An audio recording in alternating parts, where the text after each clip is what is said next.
דיברתי עוד יותר גס. היה לי VIP, תוכנית לבחורים, בלגן.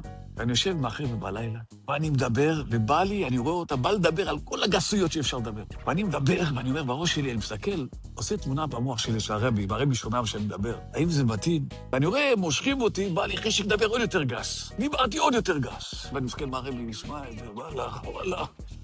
אני אומר לך, אני ככה הרגשתי, ככה לדבר, ככה הייתי בקהל, בקבוצה, ואני רואה שהחבר'ה זה צעירים. הרגשתי לדבר, אין, לעקוף אותם בגסויות. אני מודה להשם, הסתכלתי על הרבי, ואחרי שכל פעם אני רואה את הרבי, הראש שלי אומר, הרבי, הוא שואב מה שאני מדבר, איך אני מדבר? כל החוויה שיש למישהו במוח, עקפנו אותה. סרט פורנוגרפי יכול לסדר את הדברים האלה. עקפתי את הסרטים, שמע מדברים, אני אומר לך, עקפתי את הסרטים. דיברתי, אחרי זה הלכתי לישון, נרדמתי. פתאום אני חולם על הרבי, והרבי שם את היד שלו על איפה זה, למטה, עושה לי ככה עם היד. עד החנות עושה לי עם היד ככה. אין לך בעיות בחנות הזאת. הרבי עשה שאין לי חטאות נעורים. אתה צריך לחשוב על הרבי ולדבר עם אנשים, פתאום הרבי בא לך בחלום, זה לא בא ברגל, לא מגיע לך, לא מופיע ככה.